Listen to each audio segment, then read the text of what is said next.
다 같이 신앙 고백, 신앙 고백 하겠습니다. 시작. 주는 그리스도시요 살아계신 하나님의 아들이십니다. 아멘. 번지 4월 시작됐습니다.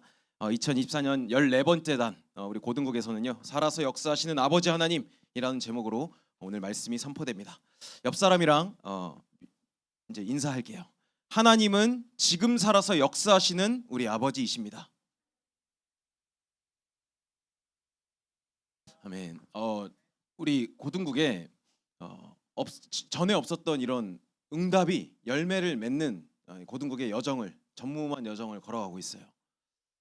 뭐냐면 올해 들어서 단 한 번도 새 가족이 없었던 적이 없습니다.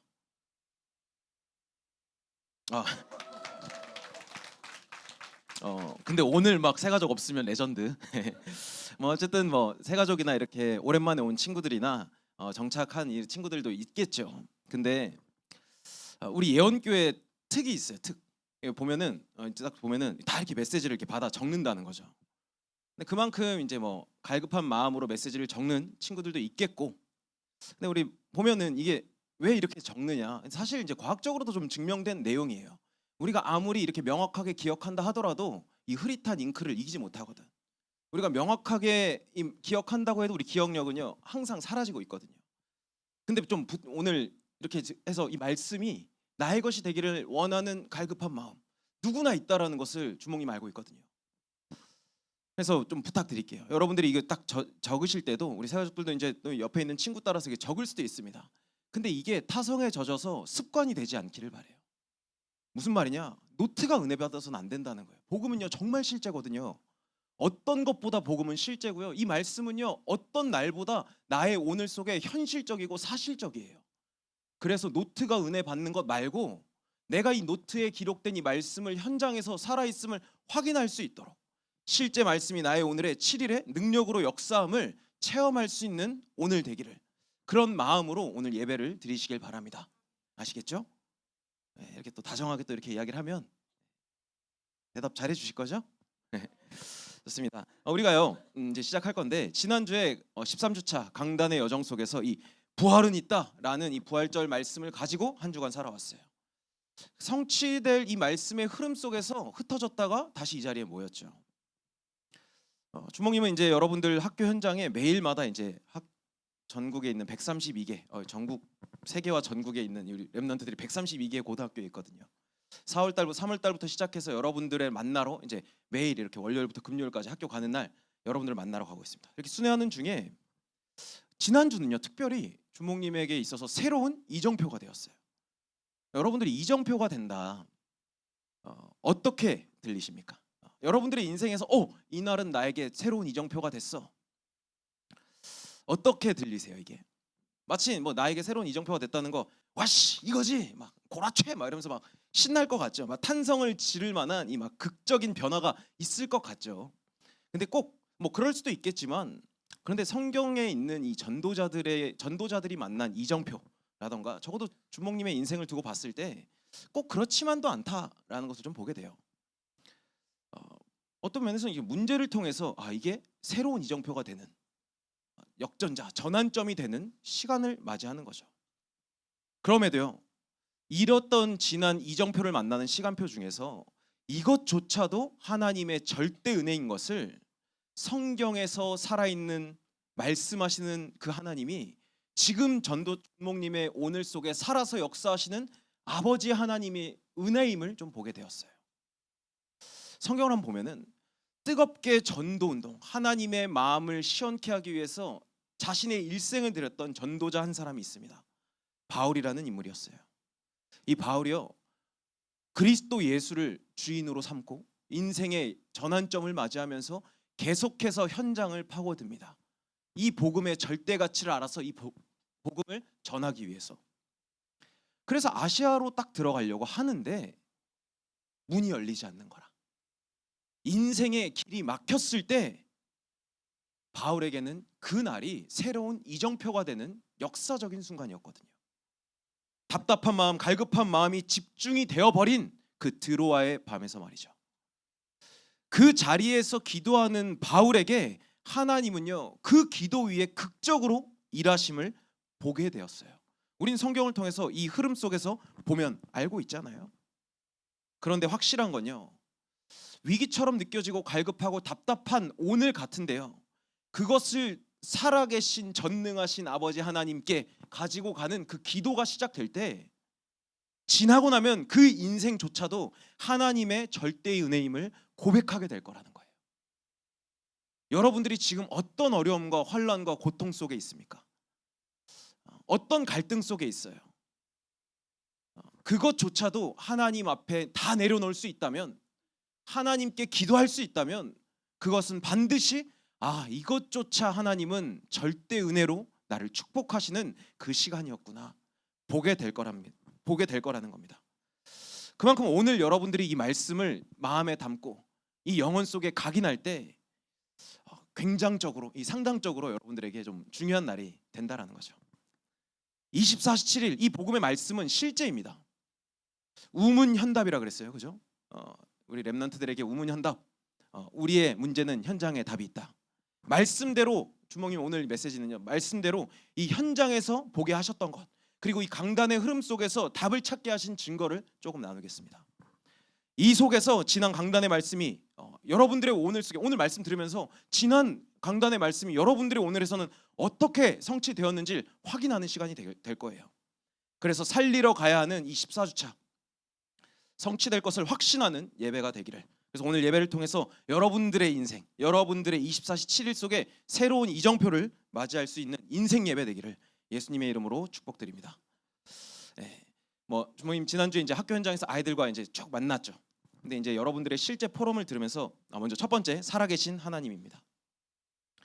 아이들과 만나면서, 여러분들과 만나면서 실제 포럼을 들으면서 주몽님이 하나 딱 깨달은 게 있어요.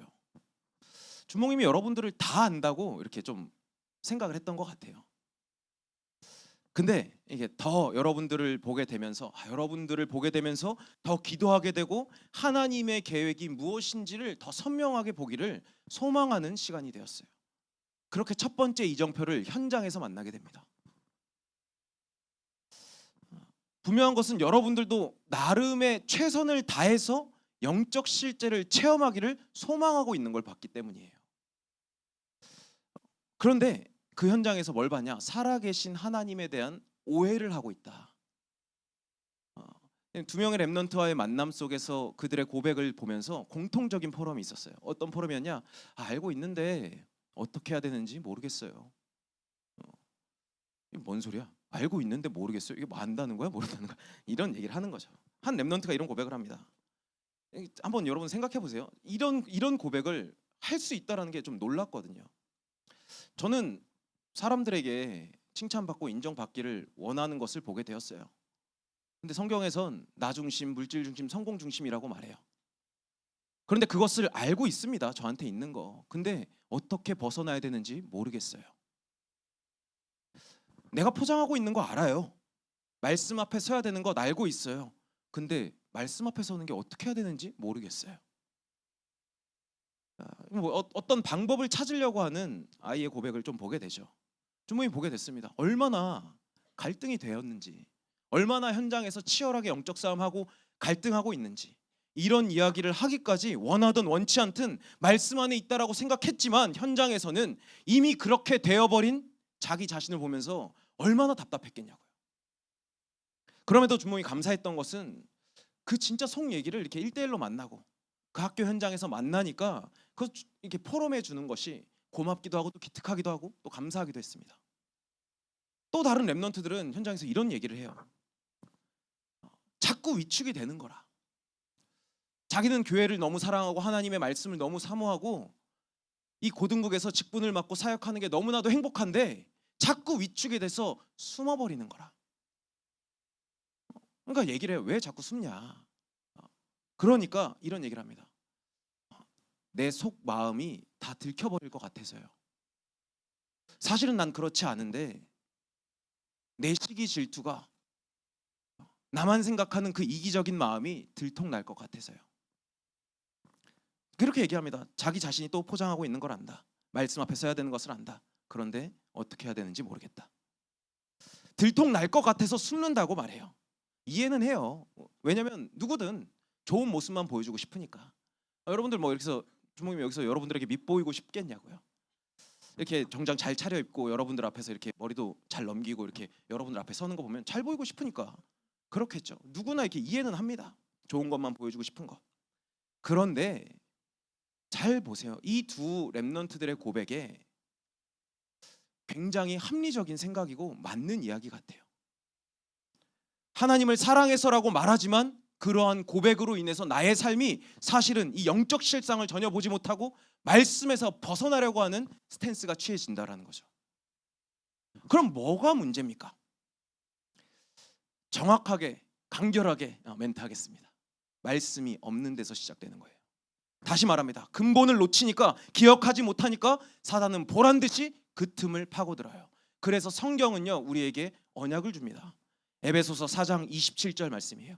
마귀에게 틈을 주지 말라. 틈을 주고 싶진 않죠. 근데 왜 틈을 주게 되느냐? 현장에서는요 무분별한 세상 정신, 보여지지만 영적인 허상들이 내 생각과 마음을 충만하게 채우거든요. 밑빠진 독처럼 계속해서 갈급하게 만들거든요. 무분별하게 세상에 보여지는 것, 그렇지만 하나님이 없는 것으로 충전되게 되거든요. 그러니까 당연하게 따라오기 시작합니다. 무감각해지는 것. 어떤 무감각이냐? 내가 누구인가? 진짜 내가 누구인지 정체성이 무감각해진다는 거예요. 필연적인 결과입니다. 그러니까 당연하게 알아도 이길 수 없는 무능의 상태.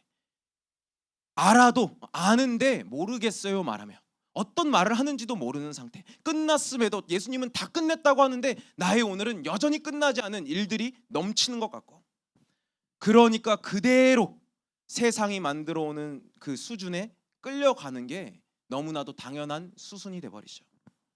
그러니 절대로 살리는 응답을 체험하는 건 흉내도 내기 힘든 오늘을 살게 되는 겁니다. 그럼 여러분들의 오늘 한번 보세요. 어떡합니까? 그래서 집에서 뭐 하죠?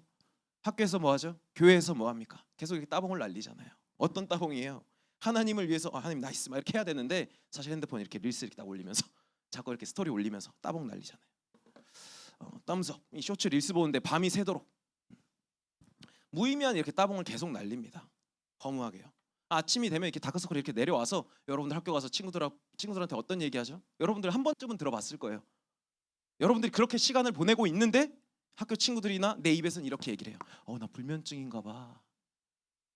잠을 잘 수가 없어. 한번 다 해봤잖아. 나만 그래요? 다 그러잖아요. 눈을 씻고 찾아보지만요 우리의 오늘에 하나님이 죽은 것 같아요. 하나님은 살아 계신데 잠깐 오해하니까 말씀이 없는 그 순간 나의 오늘엔 하나님이 죽어 있는 것 같아요. 어디에서도 찾을 수 없잖아요. 타성에 젖어서 그러니까 이 교회에 오는 것도 형식적인 종교생활, 반복되는 종교생활, 반복하게 하는. 그러니까 어떤 생각이 들죠? 내가 교회 다녀야 되나? 굳이 뭐 이 말씀이 나랑 별로 상관없는 것 같아. 나의 오늘과 상관없어. 공부해야지. 시간이 좀 아까운 것 같아. 여기 교회 멀리서 교회 오고 말씀 듣는데 내 오늘이랑 상관없으니까 난 공부하는 게 더 좋은 것 같아. 이럴 것 같아. 나이가 필요할 때만 찾게 되는 이 형식적인 종교생활. 복음은 실제인데 나한테 정작 유익이 안 되니까 교회를 떠나려고 하는 스탠스. 희한하죠? 교회는 여러분들에게 무슨 잘못을 했는데 항상 나에게 문제가 오면 예배 자리부터 벗어나게 하려는 이 영적 실상을 봐야 되거든요. 같은 말로 이 예배가 모든 것임을 볼 수 있어야 되거든요. 이렇게 황폐한 현장을 돌면서 치열하게 영적 싸움하는 렘넌트들을 만나면서 준목님이 이정표를 맞이하게 됐어요.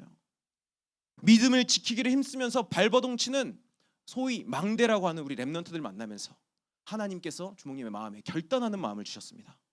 사실 우리 어떤 대안이 있습니까? 대안이 없잖아요. 대안이 없기 때문에 대안이 없는 믿음으로 그리스도만 말하기를 뜻을 정하게 됩니다. 오직 그리스도가 나의 그리스도, 우리의 그리스도가 되기를요. 고린도전서 2장 2절 말씀입니다. 내가 너희 중에서 예수 그리스도와 그 십자가에 못 박히신 것 외에는 아무것도 알지 아니하기로 작정하였습니다. 틈을 파고든다. 제가 이 그리스도의 언약을 딱 붙잡았을 때 그때 보여졌습니다.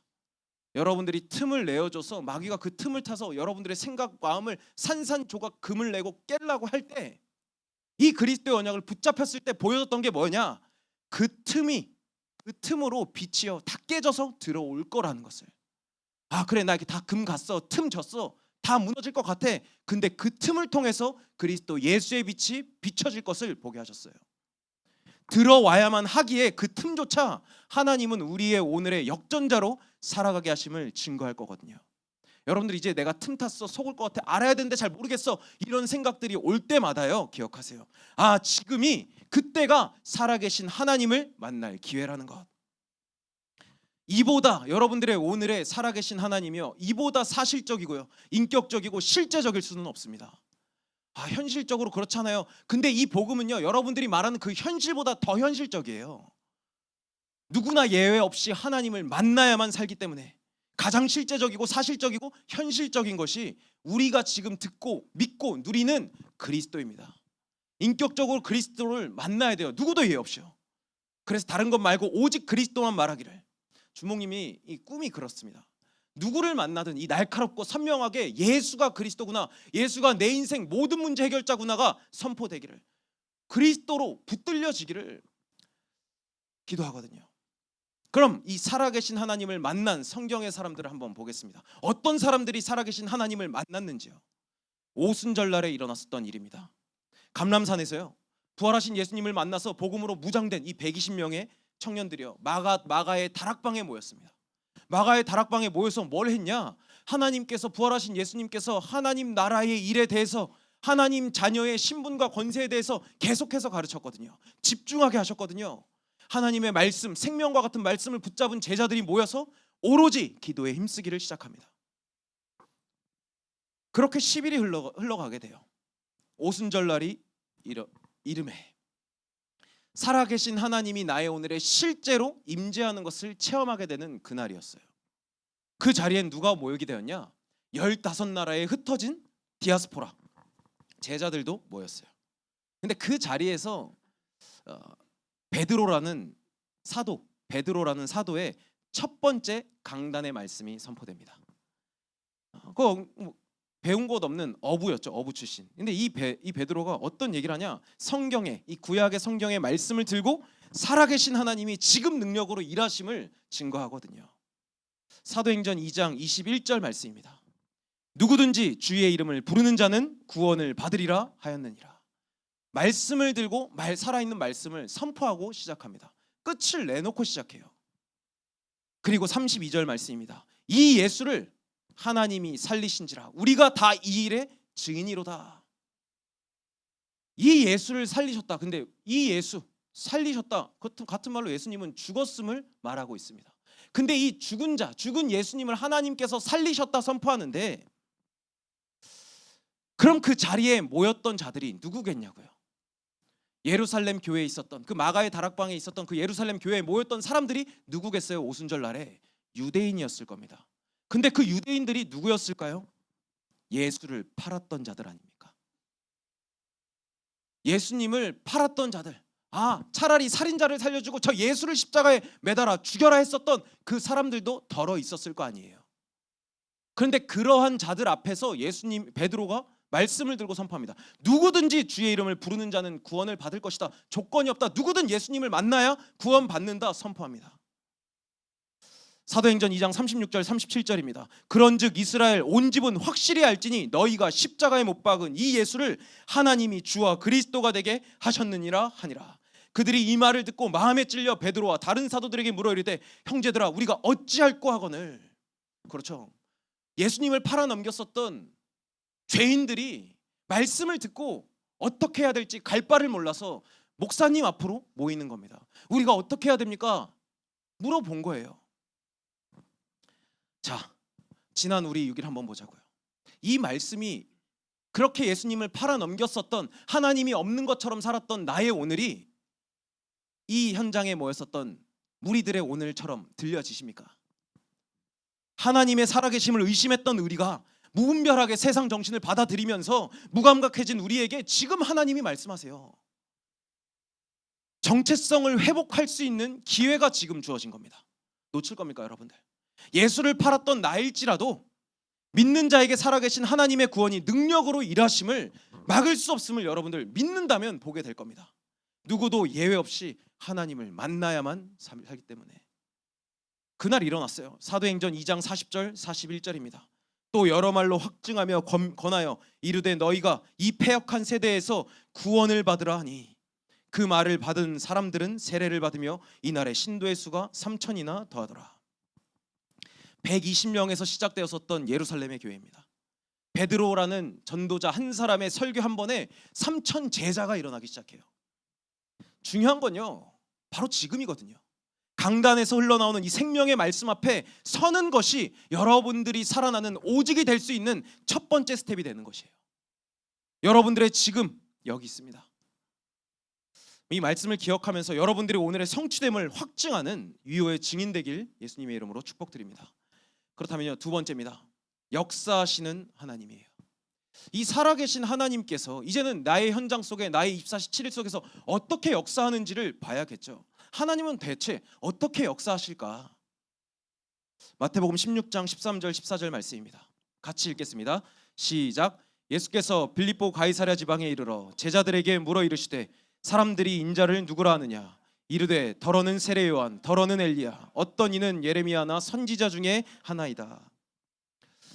하나님은요, 이렇게 절대 불가능의 시대 속에서 역사하신다는 겁니다. 이 본문 읽었는데 뭐가 절대 불가능의 시대죠? 예수님이 제자들에게 질문하셨어요. 어디에서 질문하셨냐? 빌립보 가이사랴 지방. 빌립보 지역에 가이사랴라는 황제의 이름을 땄던 지역이었어요. 약간 뭐 명문 도시긴 하겠죠. 황제의 이름을 딸 정도의 지역이라면 명문 도시였을 겁니다. 뭐 보면 여러분들 지금 대통령이 뭐 윤석열 대통령인데 윤석열 대통령 이름을 따서 지역을 할 때 시골 어디 저렇게 해주는 않을 거 아니에요, 그렇죠? 황제의 이름을 따서 가이사랴, 빌립보 가이사랴 지방에 있는 그 우상 문화의 심장부에서 우상 문화가 팽배해져 있는, 같은 말로 하나님이 없는 그 한가운데서 예수님이 제자들에게 근본적인 질문을 마침내 하신 겁니다. 야, 너희들 나랑 같이 하면서 봤는데 현장 봤잖아. 근데 내 기적과 표적을 봤었던 사람들이 소문에 날 뭐라고 하는데? 라고 물어본 거예요. 이 질문에 앞서서 이 우상 문화 영향 아래 있는 현장은 어떤 현장인가? 이게 나의 현장으로 또 보여줘야겠죠. 노바디의 현장이었던 겁니다. 아무도 답을 알려줄 수 없는 위기 만난 현장. 근데 여러분들 학교 현장 가면 어떻죠? 그냥 대체로 나보다 더 행복한 것 같아. 그냥 비교해보면 나보다 공부 좀 더 잘하니까 얘는 아무 걱정 없는 것 같아. 고요하고 그냥 아무 일 없는 것 같은 현장인 것 같아요. 오히려 그러니까 내가 더 위축되는 것 같아요. 근데 잘 보세요. 그 현장이요, 태풍의 눈 속에 있는 현장입니다. 배운 우리 친구들은 알겠지만 태풍의 눈이 뭡니까? 그래서 태풍 이 주변에 다 소용돌이를 치고 있기 때문에 그 태풍의 한가운데는 고요하잖아요. 같은 말로 언제 태풍이 불어닥쳐도 재앙이 몰아쳐도 이상하지 않은 현장인데 그냥 나보다 쟤는 좀 아무 일 없는 것 같으니까 괜찮은 것 같아 하는 현장. 근데 같은 말로 언제 불어도 이상하다, 재앙이 불어닥쳐도 이상하지 않은 현장이라면 이미 저주 속에 있는 현장이라는 거죠. 그러한 현장 속에서 예수님이 제자들에게 물어본 겁니다. 하나님이 없는, 하나님만 없는 위드아웃의 현장에서 말이죠. 그 현장을 이렇게 얘기합니다. 이 더러는 세례 요한, 엘리야, 예레미야 선지자 중에 하나인데요. 나의 원하는 대로 선택하며 사는 시대임을 제자들은 말한 겁니다. 더러는 세례 요한, 세례 요한 뭐예요? 누더기 옷 입고 살았던 세례 요한이에요. 검소하게 살아야지. 야, 행복하려면, 착하게 살려면, 구원 받으려면 검소하게 살아야지. 아끼면서 살고 베풀며 살아야지. 엘리야, 기적과 표적, 역동적으로 힘있게 개혁을 외쳤던 사람입니다. 예레미야, 눈물의 선지자 예레미야, 같이 동감해주고 마음 이해해주고 MBTI를 하면 F인 사람, 완전 극 F인 사람. 사람들이 보는, 예수님을 바라보는 시선이 어떤 시선이었냐? 세례 요한, 엘리야, 예레미야 선지자들 중에 하나입니다. 같은 말로 저마다의 복음으로 바라봤던 거예요.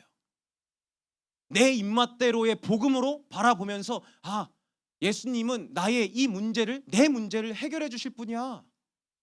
내 가난한 문제 해결해 주실 분이야. 지금 우리 지역은, 우리 이스라엘은 속국이 되어 있는데 해방시켜 주실 분이야. 영웅이셔 정도로 봤던 거예요. 개인의 문제를 해결해 줄 다른 복음을 찾는 시대임을 보게 합니다. 하나님만 없어요. 하나님께서 그리스도를 보냈다라는 이 그리스도가 없어요.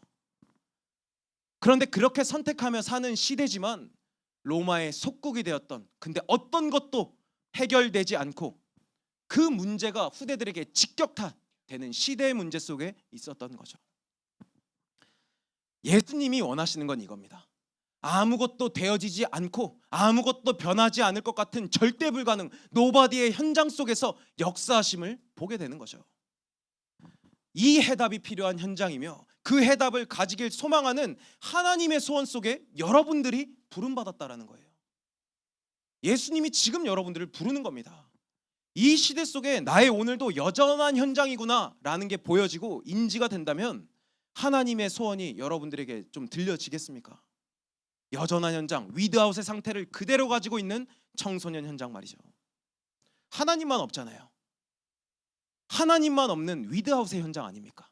그래서 내가 주인이 된 위드아웃의 오늘 아니냐고요.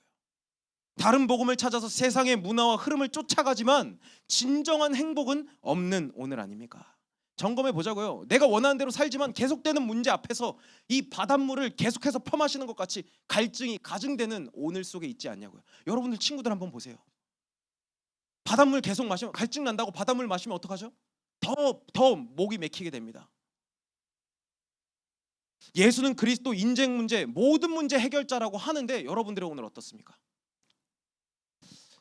모든 문제 해결했다, 내 인생 문제를 해결했다 하는데 그리스도를 내 문제 정도로 국한시키면서 나도 예수님을 엘리야처럼, 세례 요한처럼, 예레미야처럼 붙잡고 있진 않냐고요. 근데 유감스럽게도 미안하지만 그렇게 예레미야, 엘리야, 세례 요한처럼 예수님을 그렇게 다른 복음, 틀린 복음, 섞인 복음으로 붙잡았던 자들은요 다 흩어졌습니다. 여러분들에게 예수님은 누구십니까? 여러분 혹시 여러분들 예수님을 그렇게 그리스도로 붙잡아서 내 문제가 해결됐다 어떻게 될 것 같아요? 여러분들이 지금 고민하는 문제가 해결됐다 어떻게 될 것 같아요? 그때부턴 장담컨대 그리스도는 여러분에게 필요가 없어지게 돼요. 인생 문제, 모든 문제 해결자라고 했는데 내가 내 문제 정도에 국한된 그리스도가 이 문제를 해결하고 나면 그때부터 나는 그리스도와 상관없는 삶을 살게 돼요.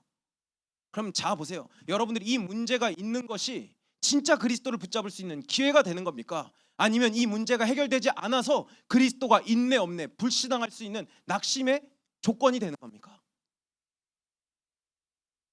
내가 문제, 위기, 갈등을 만났을 때만 예수님을 찾지 않은지 한번 점검해 보자고요. 반복되는 문제 속에 답이 없는 시대 속에 청소년들의 오늘이 있거든요. 그 현장에, 그 폐역한 현장 속에 여러분들을 하나님께서 선택된 제자들로 부르셨어요. 뭐 그럴 수도 있습니다. 이 중에는 복음의 말씀이 따분한 이야기로 들리는 사람이 있을 수도 있어요. 이해합니다. 나와 상관없는 것 같으니까. 근데 이 잘못된 시작, 하나님을 떠난 일의 결과가 나와 상관없는 문제처럼 보일 수도 있어요. 그래서 따분할 수도 있어요. 근데 그런 생각하고 있는 여러분들 한번 잘 들어보세요. 그런 생각하고 있는 사람들 장담하겠습니다. 반드시 나랑 상관없는 문제 같아라고 하지만 반드시 여러분들의 오늘이 실제로 찾아오게 된다는 거예요. 영적으로 무감각, 무분별 상태에 빠진 것이다. 그러니까 지금 내가 이거 좀 지루하다, 이 말씀 나랑 상관없는 것 같아, 지루하다 하면은 지금 딱 진단 내리세요. 내가 지금 영적으로 무감각하고 무분별한 상태에 빠졌구나. 들어보세요. 술에 잔뜩 취한 아빠가 엄마를 때리기 시작합니다. 근데 그런 술에 잔뜩 취한 아빠가 엄마를 때릴 때 아빠들은 공통적으로 얘기해요. 나 안 취했어, 나 맨정신이야. 정신병동에 있는 환자들이 말을 해요. 공통적으로 말해요. 전 정신병 없어요, 저 정상이에요 말하고 있어요. 무슨 얘기죠? 본인들만 모르고 있거든요. 술에 잔뜩 취한 사람은요 자신이 취한 줄 본인이 모르고 있어요. 무분별하죠, 무감각하죠. 정신병동에 입원해 있는 정신이 아픈 사람들은요 자신은 정상이라고 말해요. 약을 먹으면 약 먹을 필요 없어요 라고 말해요. 그렇지만 본인만 모르고 있어요.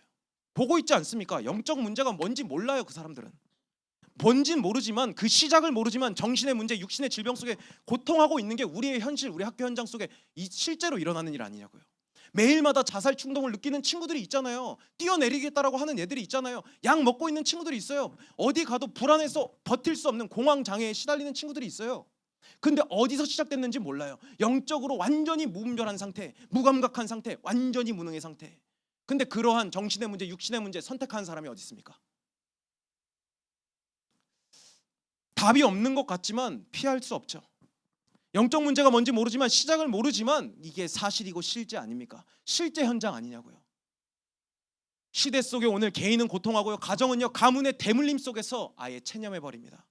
피할 수 없는 일들이니까, 답이 없이 사는 것 같으니까 이것이 인생이라고 말하면서 이것이 가문의 전통이라고 꾸며내고 있어요. 포장하기 바쁘죠. 그게 이 시대의 모습입니다. 세상은 그것을 뭐라 그러냐? 그게 네 사주야, 네 팔자야, 네 운명이야. 전 그 사람들에게 한번 물어보고 싶어요. 진짜 행복하냐고. 그 삶이 죽지 못해서 사는 것 같은 오늘의 반복이 정말 당신을 행복하게 하냐고. 행복을 위해서 사는 것 알겠다. 근데 정말 행복하냐고. 여러분들의 오늘 어떻습니까? 여전히 나의 오늘과 이 복음은 상관없다고 생각하십니까? 그럼 좀 더 얘기해 볼까요? 지난주에 고등국에요, 정신질환으로 시달리는 한 청소년이 왔습니다. 윤수쌤이 이렇게 뜨겁게 찬양할 때 뒤에 앉아 있었던 그 청소년이요, 도저히 못 버티겠다면서 뛰어나갔습니다. 언제? 영적 실제를 모르고 여러분들이 고개 푹 숙이고 핸드폰에 빠져 있었을 때, 무감각한 그 상태였을 때 현장은 적나라하게 여실히 보여주고 있어요. 주몽님 마음 여립니다. 그래서 주일에 여러분들 뭐 그냥 이렇게 인간적인 얘기, 이런 얘기를 해서 좀 인간적인 마음에 조금 미안할 수도 있겠어요. 주몽님 또 이제 좀 소심한 부분도 있기 때문에 또 내려가서도 여러분들한테 이렇게 또 이렇게 쓴소리 한 것 같고 해서 또 속상할 겁니다. 근데 한번 생각해보세요. 진짜의 것을 여기에서라도 들어야 되지 않겠냐고요. 한 번은 그래도 여러분들의 일주일 중에서 진짜 사실, 영적 사실을 이 자리에서 한 번은 듣고 가야 되지 않겠냐고요. 영적 실제 모르고 우리가 이 세상의 것에 빠져 있는 동안 무감각한 그 상태로 여전히 나는 문제에 뾰족한 수도 없는데 그 문제에만 완전히 집착돼 있는 삶을 살지 않냐고요. 정말 내 옆에, 내 주변에 내 친구들이 다 죽어가고 있는데 그것 보지 못하고. 대안 없잖아요. 우린 대안 없이 믿어야 됩니다. 그래놓고 우리의 스탠스는 뭐죠? 말씀이 들리니 어쨌니 저쨌니, 이 목사님은 어떻고 저 목사님은 어떻고, 뭐야 저 주목님은 입이 왜 이렇게 튀어나왔어, 이렇게 막 판단하고. 뭐 우스갯소리로 말했지만 남들이 말하는 이 복음을 여러분들이 이 복음의 말씀을 액세서리처럼 여기고 있진 않냐고요. 내가 필요할 때마다 이렇게 치장하기 위해서 뭐 쇼핑하듯이 듣고 싶은 말씀을 듣고 싶은 말씀만 찾아 듣는 건 아니냐고요.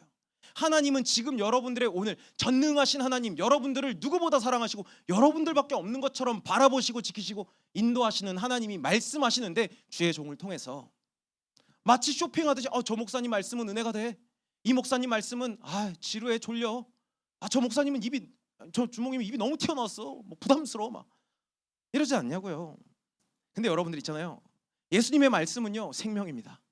예수님이요 모든 것이에요. 취미생활 하듯이 하고 싶을 때 억지로 하는 수준이 되어선 절대로 안 되겠어요. 여기 있는 여러분들만이라도 가장 현실적이고 실제적이고 사실적인 이 복음이 우리의 생명이란 거죠. 이 생명의 복음 대신 예수님께서 여러분들에게 지금 물어봅니다. 야 싹쓸이들아, 너에게 나는 누구냐? 너는 나 예수를 누구라고 하냐? 이 답을 가지고 이정표가 될 수 있는 14주차가 시작돼야겠습니다. 결론입니다. 아버지 하나님입니다. 마태복음 16장 15절에서 16절. 이르시되 너희는 나를 누구라 하느냐? 시몬 베드로가 대답하여 이르되 주는 그리스도시요 살아계신 하나님의 아들이시니이다. 구원의 하나님, 능력의 하나님, 배경이 되신 이 하나님이 여러분들에게 반드시 받아내게 될 고백이란 겁니다. 반드시 이걸 통해서, 이 고백을 통해서 영광 받으실 거예요. 이게 결론입니다. 우리가 매주 예배 드릴 때 주는 그리스도시요 살아계신 하나님의 아들이십니다 고백하는 것, 여러분들의 현장에서 하나님은 반드시 받아낼 거라는 거죠. 강력한 의지가 있지 않습니까? 예수는 그리스도라는 게, 이 고백을 했었을 때 하나님은 즉시로 축복합니다. 못 알아듣는 베드로, 뭐 영적 무감각, 무능력, 무기력한 그 상태에 빠진 베드로일지라도 예수님이 즉시로 축복합니다.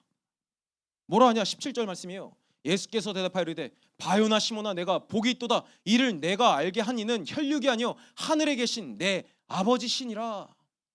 이 영적 사실을 알게 하는 건 세상의 방법이 아니라 하나님께서 알게 하신 거야. 세상에서는 절대로 찾을 수 없는 이 복음을 네가 은혜로 고백하게 된 거야. 보호자의 축복을 받은 너의 인생을 기억하라. 첫 번째로 말씀하시는 거예요. 그리스도의 대속과 부활하심의 은혜로 우리는 구원받았습니다. 그리스도를 통해서 즉시로 회복된 이 신분에 따르는 능력과 배경이 회복되었어요. 18절 말씀입니다. 또 내가 내게 이르노니 너는 베드로라. 내가 이 반석 위에 내 교회를 세우리니 음부의 권세가 이기지 못하리라. 하나님의 보좌의 축복을 받은 이 은혜가 실제적으로 너의 오늘 속에 역사하는 것을 보게 될 거야. 내 이름 위에 반석 교회를 세울 것이다. 음부의 권세, 흑암의 세력이 너의 생각과 마음의 틈을 파고들지 못하게 될 거야. 흑암 가득한 현장에 성전으로, 예언교회로, 망대로 세우신 것, 결코 음부의 권세가 이기지 못할 것 증거하는 증인이 될 것이다. 이 정체성을 새겨줍니다. 보좌의 축복, 구원을 받은 자, 능력으로 현장에서 확인하게 될 것을 이렇게 밝히고 있어요. 잘 보세요. 이겁니다. 이미 주어진 증인의 신분임을 우리는 기억하고 가는 거예요.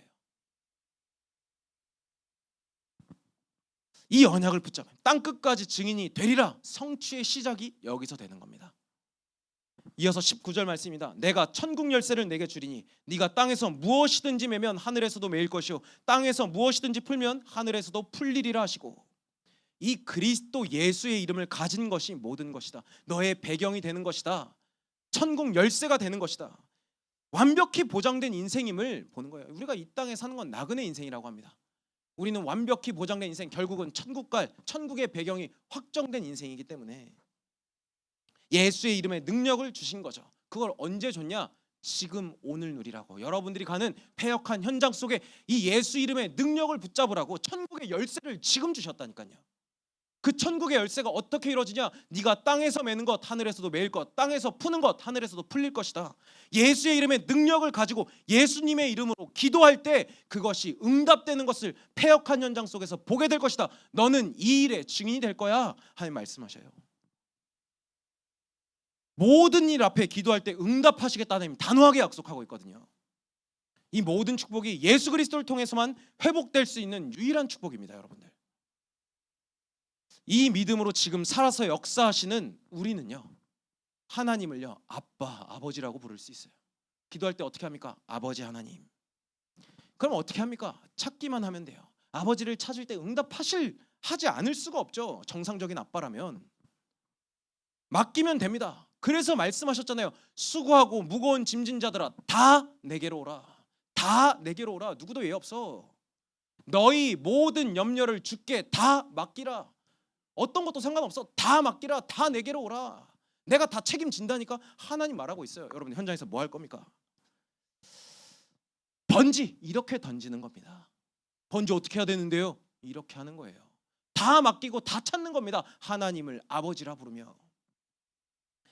마태복음 16장 20절 말씀입니다. 이에 제자들에게 경고하사 자기가 그리스도인 것을 아무에게도 이르지 말라 하시니라. 갑자기 이 말씀 들으면서 전도하지 말라는 건가? 막 이러면 나이스 됩니까? 진짜의 것을 주었기 때문에 여러분들 목욕탕 가면 어떻게 해요? 열쇠를 이렇게 다 잠그잖아요. 여러분들 개인 사물함에다 신발도 놓고 옷도 이렇게 넣잖아요. 목욕탕 세대 아닌가요?